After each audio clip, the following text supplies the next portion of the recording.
Welcome to Life Stories, where the unexpected journeys of love, loss, and healing unfold in the most extraordinary ways. Today, we dive into the poignant tale of James, a successful millionaire, and Sophie, a waitress carrying the weight of her own struggles. When their paths cross in a small restaurant, they each find a reflection of their pain and hope in one another. What begins as a chance encounter soon transforms into a story of empathy, redemption, and second chances. Join us as we explore how life has a way of testing us, often leading us to the people we need most. Don't forget to subscribe to start this journey with us today. Life has a way of testing us in ways we never expect. Often, it's in the most ordinary places that we encounter the most extraordinary people. It was in one of these places, a small, dimly lit restaurant, that my story truly began. I wasn't always the man I am now. I used to be someone who built an empire from nothing. My name was James Carter, a self-made millionaire. But what was wealth when the person you loved most was gone? That's what I came to realize in the 2 years following my wife Emily's death.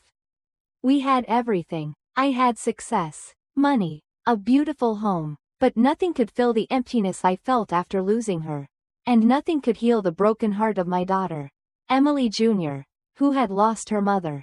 It had been months, almost a year, since the tragedy. I had tried everything to bring some spark back into Emily's life, expensive gifts, the finest nannies, the best therapists money could buy.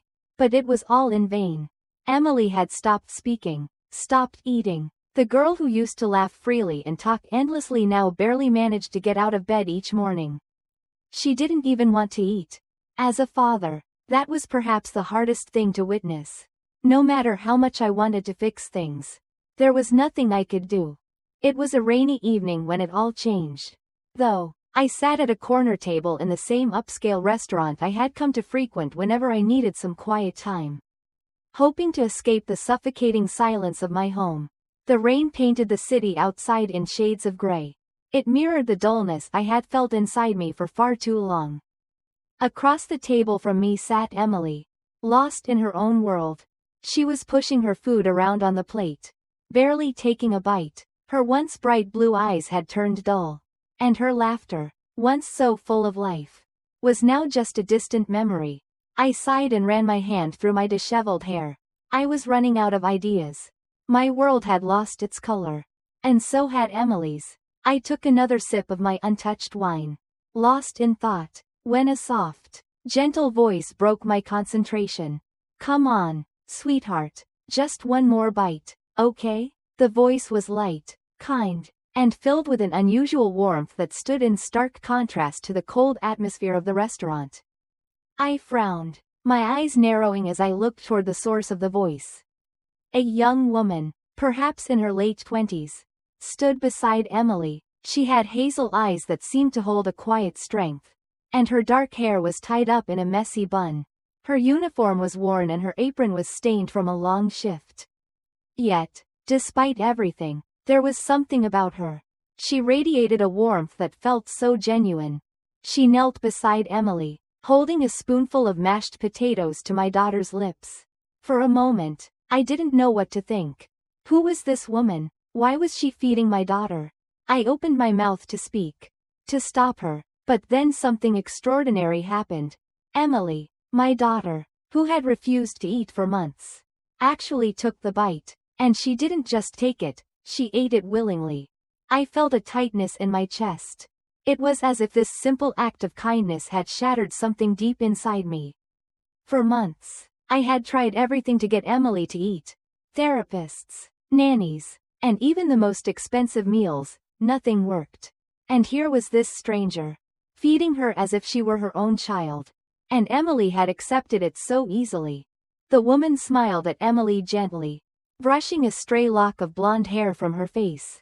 "See, that wasn't so bad," she whispered, and for the first time in a long time, I heard my daughter giggle, a soft, real giggle. It was the first laugh I had heard from her since Emily, my wife, passed away. A rush of emotions flooded over me. I should have been angry. I should have felt protective. But instead, I felt something far more complicated. There was something about this woman. This waitress. Something familiar yet completely unknown. She wasn't just a waitress in my eyes anymore. She was something more. Someone who had brought a small piece of light back into my daughter's life. A light I had lost all hope of ever seeing again. I watched in silence as she continued feeding Emily. Her actions tender and filled with care.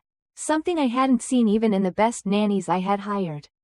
Sophie, as I soon learned her name to be, was completely absorbed in Emily, as though they had known each other for years. I didn't know who she was, but I wanted to know. Why was it that a stranger had managed to connect with my daughter in a way her father hadn't been able to? And for the first time in months, I didn't feel quite so alone. I was so absorbed in watching the scene before me that I hardly noticed Sophie's shift in posture as she fed Emily. The tenderness in her gestures. The way she spoke to my daughter with a soft, reassuring voice. It was as if she had known Emily her entire life. There was no sense of awkwardness. No hesitation. It was just a natural connection. One that her father, could never seem to establish despite all my efforts. And as I watched my daughter smile, a real smile this time, I felt an unexpected rush of emotions. I tried to suppress it. But the question kept nagging at me. Who was this woman? Why had she taken such a personal interest in my daughter? I had never seen a waitress behave so kindly toward a stranger. Let alone a child she didn't even know. I cleared my throat, breaking the silence that had settled around the table. My voice was low and controlled as I addressed Sophie. Excuse me, what do you think you're doing? Her expression changed instantly. She stood up quickly, clearly realizing how the situation must have looked to a father who had just witnessed a stranger feeding his child. I'm sorry, sir, she stammered, stepping back. I didn't mean to overstep. I saw she wasn't eating. And I thought maybe I could help. I narrowed my eyes, still confused. Who was she to care so much about a child she didn't know? I had seen thousands of waitresses in my life, executives, businesspeople, even politicians, but none of them had ever stopped to care about someone else's child. Especially in the way Sophie had done. There was something about her. Something that made me want to know more.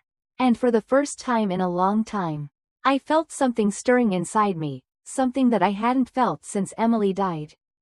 But before I could respond, Emily tugged at my sleeve. Daddy, please don't be mad at her, she whispered. She was just helping me. My heart cracked. Emily hadn't defended anyone since her mother died. She had barely spoken to anyone. And yet, here she was, pleading on behalf of a complete stranger. I exhaled slowly, my anger melting away. You're not in trouble, I said softly, my voice barely above a whisper. I just don't understand why my daughter trusts you. Sophie hesitated, her gaze flicking between Emily and me. She sighed, as if gathering the courage to reveal something personal. Because I know what it's like to feel alone. She murmured. Her words hit me harder than I expected. Alone? What did she mean? I studied her closely, trying to read the emotions in her eyes. But she quickly glanced away. Sophie shifted uncomfortably, looking down at the notepad in her hands as if the words she was about to speak were difficult to say.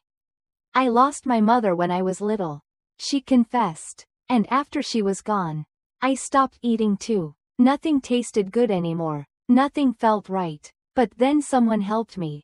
Someone showed me that even when everything feels broken, there are still people who care. She looked at Emily with a softness in her expression that made my chest tighten. Maybe I just wanted to be that person for her. It was the first time someone had spoken about loss with such clarity.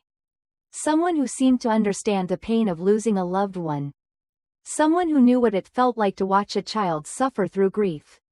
Sophie's words struck me deep. And for the first time in a long time, I felt seen, not just as a wealthy man, but as a father struggling to protect his daughter, to help her heal from the grief that had consumed her. Before I could say anything, a rough voice interrupted our moment. Sophie, break's over. A man in a greasy apron, likely the manager, glared at Sophie from across the room. Sophie nodded quickly, stepping away from the table. I'm sorry, I should get back to work, she mumbled, her voice distant now, as though a wall had been built between us. Emily frowned. "Will you come back?" she asked. Her voice small. Sophie hesitated for a moment, then offered a small, reassuring smile. "If I can," she said, before disappearing into the crowded restaurant. I sat there, staring at the spot where Sophie had been, her words echoing in my mind. She wasn't just a waitress. There was more to her. So much more, and for the first time in months, I realized that I wanted to know more about her. To understand her story. It wasn't just out of curiosity, but out of something deeper, something that had been buried inside me for a long time. For the first time in a long while, I felt the spark of something that resembled hope. The following days felt strange. Every time I walked into that same restaurant, I couldn't help but search for Sophie. It wasn't as if I was waiting for her to feed Emily again. That moment had been powerful. But it was about something deeper. I couldn't shake the feeling that I had witnessed something extraordinary.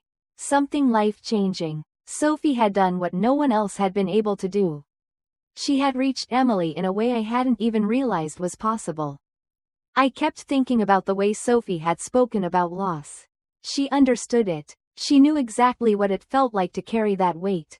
And yet, there was a resilience in her, an unwavering strength, that I couldn't ignore. It made me question myself. Why had I been so blinded by my grief that I had failed to see that Emily needed more than just a father who could provide for her? She needed someone who could understand her pain. Someone who could be there for her when everything seemed to fall apart.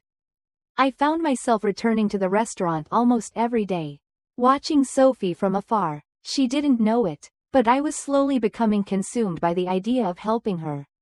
Of doing something more than just offering money or temporary assistance. I had tried that before. With Emily, but that didn't solve anything. Sophie didn't need my money. She needed someone who cared. Someone who understood the kind of life she had lived. And maybe, just maybe, she could help me understand how to help my own daughter. Then, one evening, everything came to a head. As I sat at my usual spot in the restaurant, my mind racing with thoughts of Sophie and Emily, I heard a loud crash from across the room. Heads turned, and gasps filled the air. I quickly looked toward the source of the noise and saw Sophie on the floor. A broken tray of dishes scattered around her. Water had spilled from a glass and drenched her uniform, while a customer, red-faced and furious, stood over her. "You stupid girl, look what you've done," he yelled. His expensive suit stained from the spilled drink. "Do you even know how much this suit costs? More than you make in a year. I bet." Sophie scrambled to pick up the broken plates, her hands shaking. "I'm so sorry, sir," she stammered, her voice quiet and filled with dread. Something inside me snapped. I had seen this kind of man before, arrogant, entitled, and cruel. He thought his money gave him power over everyone else. But I wasn't going to stand by and watch him belittle Sophie. Not after everything I had witnessed, the kindness, the love, the tenderness she had shown Emily. It wasn't just an accident. It was a moment of life testing her. And I wasn't going to let this man add to her struggles. Before I even realized what I was doing, I stood up and walked toward the scene. The room fell silent as I approached, my presence commanding attention. The rude customer's eyes widened as he recognized me. "Is there a problem here?" I asked, my voice dangerously calm. The man hesitated, suddenly less confident. "She spilled water on me," he muttered, clearly trying to save face. I looked at Sophie, who was still trembling on the floor. She was trying to gather the broken pieces. But the situation was far beyond that. I knew it. She knew it. For the first time in a long time, I felt something rise within me that wasn't anger or frustration. It was a desire to stand up for someone who had been wronged. "She should be fired," the man scoffed. "For an accident?" I asked, raising an eyebrow. "That's an interesting take." The entire restaurant had gone quiet. Every eye was on us now. I could see Sophie's face turning pale as the man glared at her. But there was a fire inside her, one I had seen before. One I understood. She didn't need my protection. But I was done standing by and letting others walk all over her. I turned to the restaurant manager. who had been watching from the sidelines. "How much does she make per month?" I asked, my voice steady. The manager blinked, unsure of how to respond. I pulled out my wallet and retrieved a stack of bills. "I'll pay her salary for the next 3 months," I said, my tone firm, "and I'll double it if you fire him instead." I pointed to the rude customer, whose face had turned pale. The manager hesitated, glancing between me and the customer, his sweat visible on his brow. Nicholas Carter wasn't a name anyone challenged lightly. Finally, the manager turned to the rude man. "I think you should leave," he said, his voice shaky but firm. The customer clenched his fists. But he knew he had lost. With one last glare, he stormed out of the restaurant, pushing past the customers as he went. I exhaled slowly, feeling a strange calm wash over me. I turned back to Sophie, expecting gratitude. Instead, her face was full of fury. Before I could say anything, Sophie grabbed my arm and dragged me toward the kitchen, away from prying eyes. Her anger was palpable. Then, to my utter shock, she slapped my chest.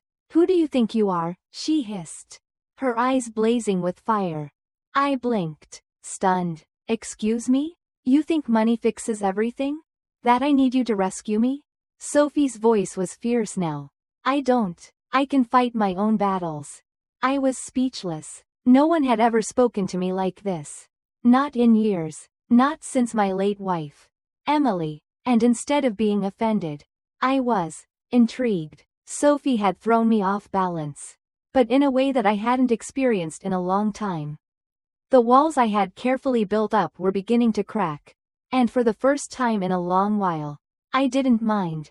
As the days passed, I found myself drawn deeper into Sophie's world. I couldn't deny it anymore. I was no longer just intrigued by her. I cared for her.